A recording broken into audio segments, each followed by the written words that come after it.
Bonjour à tous, c'est Sylvain de BLC Conseil. On se retrouve aujourd'hui pour parler d'une petite fonctionnalité au travers de la compta. Je précise petite fonctionnalité au travers de la compta parce qu'on l'utilise pas beaucoup, c'est plus utilisé dans la gestion commerciale, mais on a quand même quelques fonctionnalités qui l'utilisent. Ce sont les collaborateurs.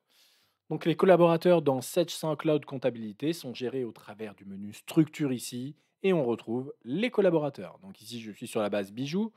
En dernière version, je retrouve les collaborateurs qui existent déjà. Voilà.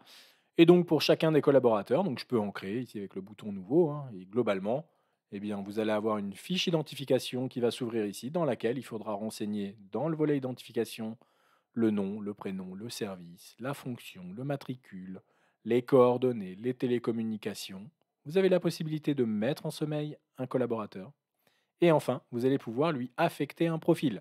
Alors, je disais qu'on se servait beaucoup des collaborateurs au niveau de la gestion commerciale, c'est vrai, vendeurs, représentants, les acheteurs, le caissier et ainsi de suite, mais pas que. Avec de nouvelles fonctionnalités maintenant de Sedge, on va également s'en servir dans la comptabilité, notamment le contrôleur, le chargé de recouvrement, le responsable financier.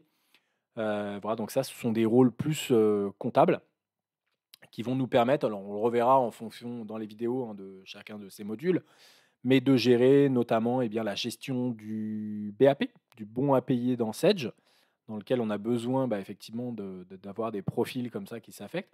Également, les charges et produits à régulariser, donc en gros les factures non parvenues et ainsi de suite.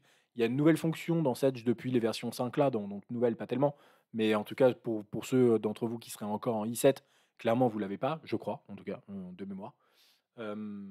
Et donc, on a la possibilité maintenant, bah, de gérer automatiquement le calcul et la saisie des écritures comptables, en tout cas la génération des écritures comptables, des factures non parvenues, des charges constatées d'avance, des produits constatés d'avance et ainsi de suite, bref, j'en passe. Et donc tout ça, eh bien, on a la possibilité à chaque fois de mettre, le nom d'un responsable financier et ou d'un contrôleur pour pouvoir, eh bien, alimenter, cette base.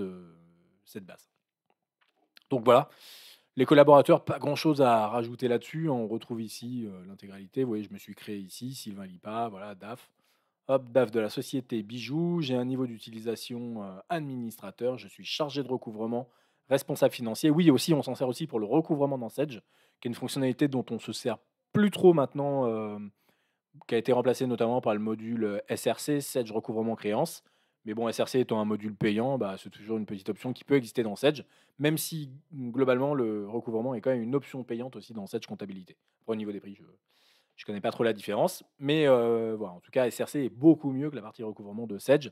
Là-dessus, par contre, il y a pas photo et ça, je peux vous le dire. Donc voilà, en tout cas, la partie collaborateur, donc vous voyez, c'est pas très compliqué, à créer des collaborateurs. Le petit bouton nouveau ou bien on double-clique sur une personne pour pouvoir le modifier, lui affecter un rôle et le tour est joué. Donc voilà pour cette, petite vidéo de formation, alors toute petite vidéo de formation sur les collaborateurs. J'espère que ça restera quand même assez clair. On reverra, hein, cette partie collaborateur, notamment dans les différentes fonctionnalités que je vous ai listées, parce qu'on va en avoir besoin. Et donc, bah, voilà. Je vous laisse donc sur cela. Je vous souhaite une, belle journée et je vous dis à très vite pour une nouvelle vidéo. À très bientôt.